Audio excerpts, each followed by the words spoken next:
Jawohl, guten Tag, mein Herr. Was ist das? Wie geht's? Ja. Karl Lagerfeld is dead. The greatest fashion icon of the 21st century. I guess he worked for Coco Chanel, the Chanel house in Paris. And though he was German, he's a fine German designer.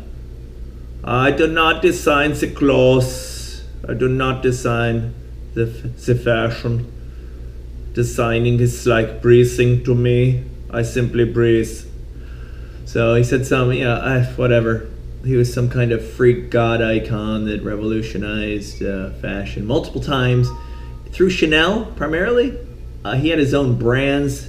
He had his own name brands. He worked for Fendi, worked for all this shit, right? And none of those were nearly as popular, I guess, as Chanel with his own lines, of which he spent millions and millions of dollars and did these extravagant fashion show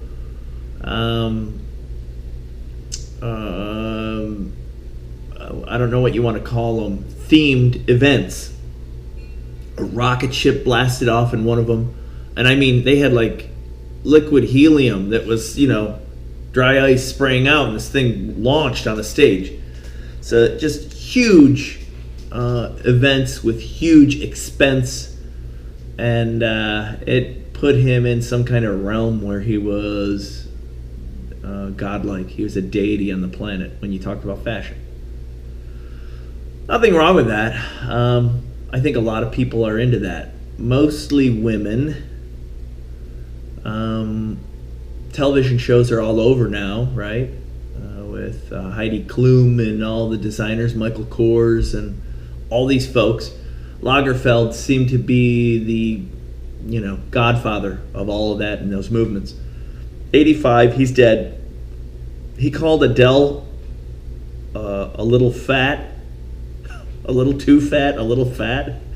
He called Meryl Streep cheap. So, I don't know. Maybe her outfits, maybe her budget, maybe her choice of couture. I don't know I don't know much about his history, but he was iconic for what he wore. He often had a tie, and then he had the collar stays above the tie on a shirt. He wore black and white, often monochromatic. I don't know what he did or why he did it. He seemed to have German intensity and flair in the fashion industry with genius that vaulted him to be the greatest designer in history, or one of. The GOAT, and he's dead. So now what? I don't know. I don't know what he designed recently in the last decade, in the last 20 years. I'm sure he designed stuff as long as his mind was sound. He was quantified as having an acid tongue, as being an outspoken, brash German. Surprise. But just the same, he was very generous. He was very loving. And everybody recognizes him for his contributions to society, to our culture, to our lives. Fashion. And then there's offshoots of that from people that worked with him, that knew him, that interfaced with him. And I'm sure there's negative and positive perspectives around him. But like everyone else, right, there's a whole other facet or multiple facets to the person. And he seemed extraordinarily extravagant. And it seemed that the lifestyle that he was able to live from his work allowed him anything, everything, anyone, anywhere. And so you can only imagine what occurred in his private quarters with his private time in his mind. And I don't know. Maybe he was open about it. Maybe he wasn't. His cat, which he wouldn't take pictures. He did not like being in the media. He did not like photos, videos of himself. You can see from the way he carried himself, the way he spoke, he was extremely eccentric. He had his own style. Didn't give a shit. They said something about his legend, what he'll be known for, what he's leaving. And he goes, I don't know. I don't care. I'll be gone. I'll be dead. Freaking beautifully German. I won't be here. I could care less what you think of me. And they asked him about his work, and he goes, I don't view the past. I view what I'm doing now and the future. So this guy seemed to be solidly grounded in, those fundamentals that lead to exceptional work at any level and everything that you as an individual can provide. And clearly, whatever he provided, whatever skills, whatever innate ability, whatever learning, whatever environment that he put himself in, he utilized, he optimized, and he became exceptional, legendary. Which is cool. It's cool to see that. It's cool to celebrate those people. The cat right now is well off. His cat, which he took a lot of selfies with, that was the one thing that he showed a lot of. Selfie shots of his cat with his cat. And as he was well known, iconically known for his hairstyle, he would wear a ponytail. And his ponytail, he had a white mane for many decades now. He had white hair. And he pulled it back into a ponytail. And he had many shots with he and his cat in his ponytail. So the icon is gone. I'm sure he's left reams, probably just files and libraries of documentation on his thoughts, what he did. It seemed to be the core, the epicenter, the foundation of what he was fashion, style. And that was it. And as I said, I'm sure there were other things. Who knows, man? When you got that kind of lifestyle, what kind of things do you pursue? What kind of perversions? What kind of life do you really lead? Behind closed doors, in open doors, right? So I'm sure there's tons of stories that people could tell. But maybe not. You find strangely that it's the German culture. They're brutal. They're dedicated, unendingly. But what I've also found, noticed, heard, experienced with the Germans, while they work brutally hard with singular focus, much like the Far Eastern Japanese, they also celebrate, interact, party, drink, enjoy themselves, imbibe beer like the way they work. It's one way or the other. And then they get up and they do it again. So a cool race of people, a cool dude, and I'm sure we're going to hear a lot to come now in his passing, reflecting on what he did, what his contributions to our culture, to fashion, to our society, all these things were. And while we hold these as less than, some people do. I sort of do on the cuff at first blush, but it's not. It's as much culturally integrated as anything else, right? And when you dress people like, legends, anyone in Hollywood, anyone in politics, anyone in stardom, any world leaders, this guy provided outfits through his house, through himself, through his other brands, to pretty much anyone and everyone on the globe over the course of the last, 30, 40, 50 years. That's powerful, because our fashion, the simple function of how we cover our naked body, in many ways, shapes, and forms, it epitomizes the state of our societies, our world. And sometimes it's ludicrous and silly and foppish and strange and obscure, but often, it's semi-mainstream, and it's definitely a massive financial and social impacting industry. I mean, half of New York, right? You got New York's fashion industry. And it's the same in Paris, the same in Italy, in Milan, right? The same anywhere. Or Rome, wherever you go.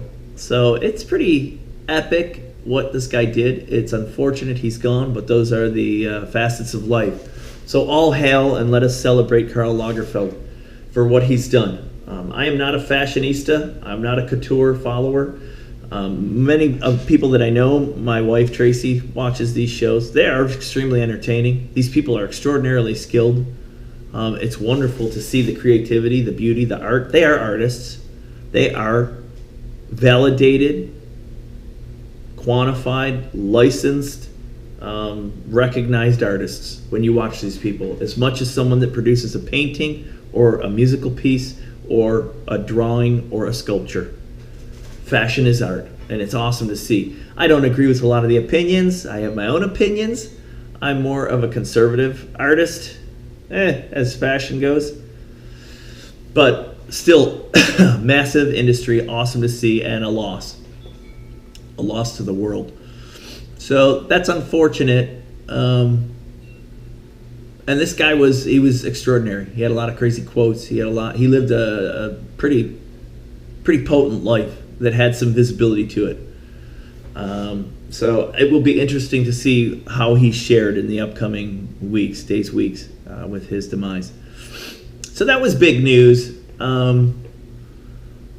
As to yesterday's rant about Juicy Smollett, this gentleman now being investigated for formulating a racial, homophobic, violent act,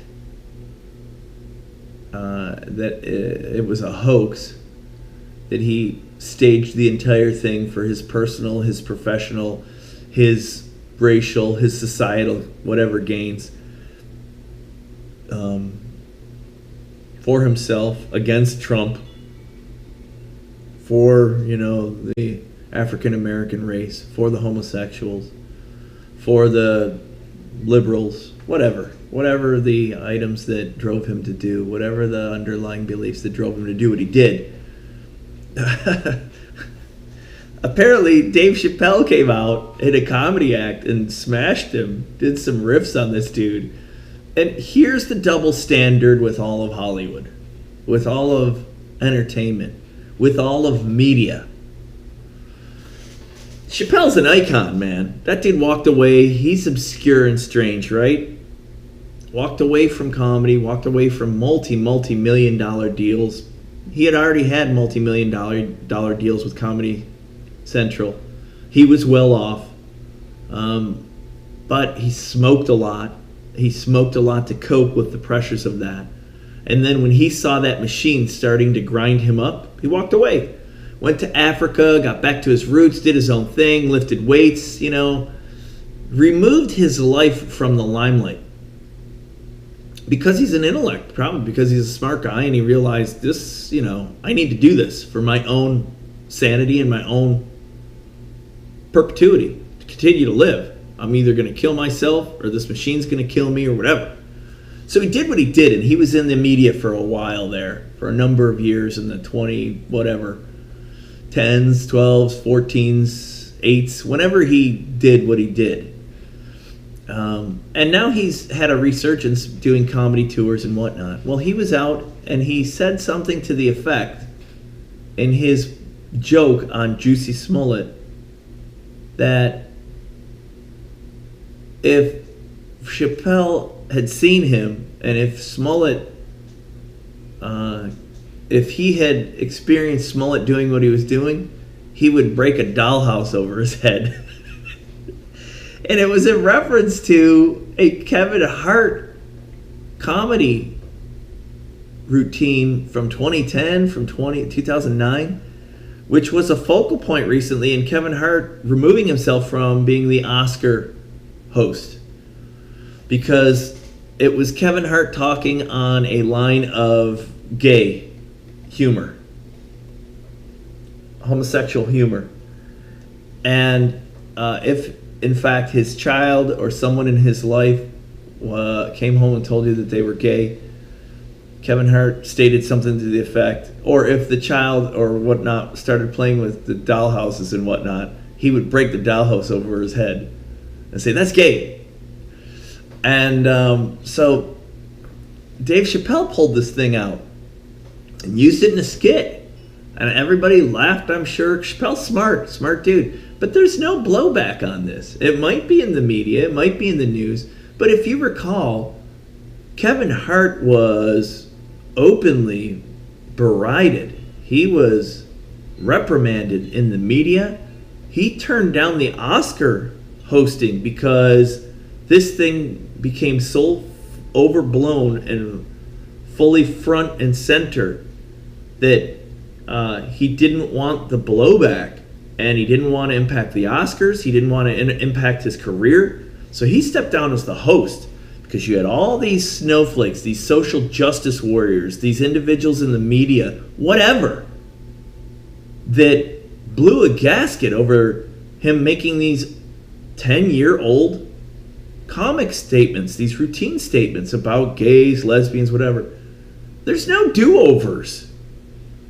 And for our society to go back into whatever you had on Twitter, whatever you had in your videos from the 80s, the 90s, the early 2000s, 2010s, and hold you accountable. There used to be a statute of limitations for how long you could go back in something's history and persecute or bring it up. And there's something said to youth and growth and stardom, right? And up and coming. The society of our times was what these individuals were representing. And while it may have been right, wrong, or indifferent, it was accepted for the most part. Was it nice? Was it fair? Was it friendly? No. Is life nice and fair and friendly? Sometimes. It's brutal, it's harsh, it's stark, it's survival, often. And I don't know where the hell we've gone wrong with that. And it's sad. It's sad, this this equality. Right now, there's somewhere in the realm of 2 to 6% LGBTQ individuals in this country. Something to that effect from whatever polls, the Gallup polls, and whatever surveys that have been done in the last 10 years. 2 to 6%. And then you've got all these extremes, right? You've got individuals that are in these groups. You've got individuals that are outliers of these groups that are on the envelope. You've got individuals that are 180 degrees opposite to these groups. You have every perspective that then shares their thought or opinion on the statistics. No, LGBTQ is much higher than that, 15, 20%. No, LGBTQ is more like 1.8%, right? But I think it's fair to say there's somewhere between 2 and 6% of the individuals in our country. Adult individuals, let us say. Adult being of age, not minors. Not individuals that are currently in a growth state, that are formulating opinions, that are trying to turn into adults, that have beliefs, that have preferences, that have knowledge, experience. Not a 14, 15, 16-year-old that doesn't know how to do anything right yet, even though some are precocious and some are extraordinarily able and some live on the streets and some are forced to and some just innately are. Whatever. I'm not talking about that. I'm talking about in general, right? An adult. 2 to 6% in this country. Which leads to somewhere, if you're 310 million people and a third of that are children, right? Whatever the case. So out of 300, a third are children, 100 million. So you've got 200 million people. And you pick 10% of 200 million people. 20 million people, right? So 2 to 6%? It's like, 2 million to 6 million to, or 4 million to 12 million. It's somewhere in that realm. LGBTQ. They have a sexuality that's outside of bisexual or heterosexual. How in God's name does that small group of individuals command the attention that they are given? It consumes this country, and it has for a number of years. And I don't understand it. It came to light many, many years ago, right? From the beginning of time, we've had homosexuality. We've had bisexuality, right? We've had these human sexual interactions. Why now are they so polarizing and important and critical in the health of this country? It's one feature, but it commands everything. And in Chappelle's humor, he not only banged on this Juicy Smollett because of the racial connotations, even more so, he referenced Kevin Hart with smashing this dollhouse over his head. And I guess, I don't know if the statements were made, but he had hoped even more so that the homosexual community really berated and put this guy in his place. And that just doesn't seem like the message today. It seems like a retro message, right? And I don't know what's going to happen to Chappelle. Probably nothing. People will laugh and will move on. Okay. And I think that's a normal approach, because I don't think he said it in hate. I don't think he said it in anger, though he stated something to the effect that he was really angry when this hoax came out and it became known. And that's a base human reaction. And it's usually an initial reaction. Anger, sadness, happiness, joy, depression, right? And then we stop and think about something, and then we formulate facts about it, and then we manage it. We manage or digest and address our response to this. Sometimes we don't. Sometimes we, react without thought, right? Purely on emotion, and that can be dangerous. But I thought it was interesting, and I don't understand how massive the visibility is toward this small group of people. Not that it's not important. 11 million people. 11 people in this country. It's an important topic that should be discussed. But should it be the central focus of social media, of media in general, of political discussions, of sexual changes to people in our military, of modifications of every restroom, lavatory, bathroom across the country? I don't get it. I don't understand why it's so massive in visibility and importance. When you got kids on the street, we've got issues that are as large or larger that are definitely showing major impact. Sexuality and your choice of sexuality, I understand how critical that is, how it's necessary to feel a part of, to be accepted, to have rules and guidelines and governance that assist you. But there's people in much worse straits in this country that don't have parenting, right? That don't have school for any reason, for reasons of their choice or reasons of their immediate circumstances. And it's becoming much more broad for huge swaths of children, right? I think there are more important issues, and I struggle with it, man. And yet, it's in the limelight again. And I react negatively, to tell you the truth. It does make me mad. I'm like, I think there's more important fucking things to talk about. Whether or not your openly stated sexuality, of which I have no care or concern. I don't want to know what you do with your sex when you do it, with whom, where, why, when. You can keep that personal. I don't need to know that. And because of that, why do I have to then be aware of all of the trials and tribulations that you go through? As a heterosexual child, my son, turning into an adult, he has trials and tribulations with relationships, with communication, with girls, with truth, with respect, with knowledge. They're no different than a man and a man, or a woman and a woman. Why isn't heterosexual sexuality hyper stated? Maybe it is. There's articles, there's magazines about it. Cosmo, how to please your woman, how to please your man. Maybe that's all that individuals are looking for. I don't know. I don't know the answers. But by God, there's more important things that we should fucking be focusing on. I don't know, that's how I feel. And it upsets me, as you can see. I become passionate, I become animated about it, and I have to calm down, and then I have to take a deep breath, and I have to think through it logically and understand the perspective of the other person and say, I get it.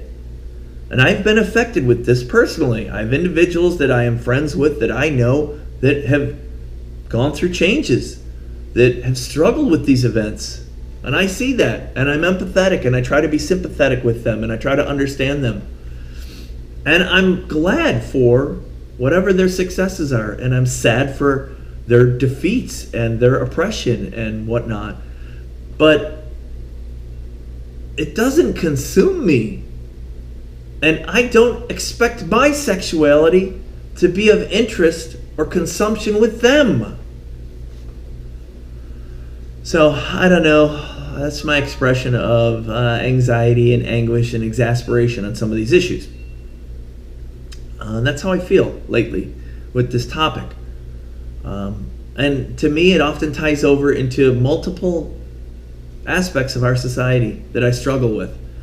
And these are the things I think as to why our country and our globe are in some of the throes they're in.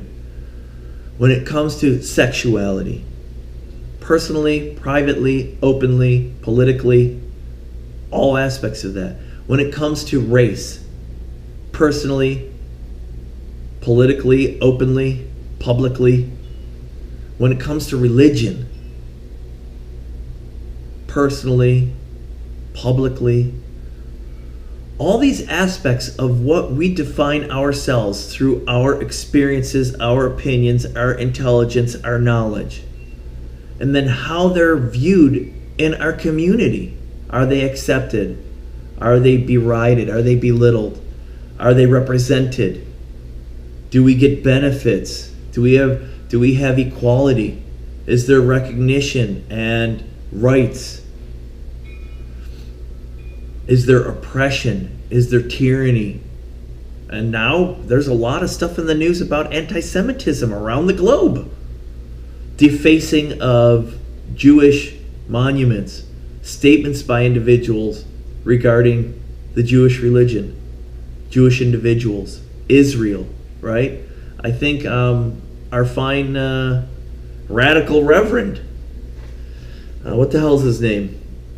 Louis Farrakhan has made new statements about the Jews, about how the Jews have oppressed, and right? He's made these statements openly for decades. He uses it as a platform to drive his agenda, his popularity, his views. I think he's somewhat evil. And that's a stupid statement. I don't know if he's evil. I've never met Louis Farrakhan. I've never met his brotherhood. I've never met the individuals. They seem to me, from the information I've ever seen, to be radical. Maybe it was needed. I don't know. But I struggle with a lot of these, and I wanted to bring them up today, and I want to discuss these topics because they're continually in the news these days. And I wonder what your views are, and I wonder what your opinions are, and I wonder if we really do think about them calmly, that we have calm discourse, that we speak about each other's sides, that our anxiety, our frustration, our lifetime of events weigh into those discussions, but don't impede those discussions. Because we have expectations, we have wants, we have desires, we want actions. We want changes, and those changes, if they aren't understood, if they aren't seen, if they aren't agreed upon as being fact, as being what occurred, what is occurring, what will occur, and then as being recognized, we then understand and make changes or address or manage or ignore. And that those type of events cause the tensions, the strife with people. And I think often there's other underlying factors. There's poverty. There's greed. There's, personal gain, as we've seen with this Juicy Smollett guy. at first blush, at first review, who would do a thing like that? A lot of people. People in Hollywood do it every day. They go into a room and perform an act with some individual, a man, a woman, an adult, a young child, a boy, a girl, and then something's agreed upon. Harvey Weinstein, case in point. I recognize you and give you work and stardom for the acts that you provide me. Base humanity, man. So, I don't know. We've got to continue to work on these, discuss these. They need to continue to be in the open forum. Maybe not at the level that they are right now. They seem to consume us. And there's other bigger issues. Global issues. All the issues that we know, that we see. With pollution, right? With oppression. With successful development of our children, education, really critical stuff. And I'm not saying sexuality is not critical. It's critically important to each one of us as individuals. And we can address it, and we should address it. But it's one feature. And it seems sometimes it is the only feature. It swarms. It overtakes every other item and issue. And I don't know, and I don't understand that. So that's my rant today I wanted to share. As you note, I have a new process for my GoPro. We will have no more monitor interruptions. So, power to me and my production team behind the scenes. Crackerjack job by all of them. It only took me 27 events to realize that I needed to make a change. And I made the change. It is now top notch. Thanks all. Thanks for listening. Again, this is a tough topic. Again, I don't want to bring these up, but these seem to be the topics I want to share. And so I have. And I think they're important topics. Let me know. Comment, subscribe, like, share.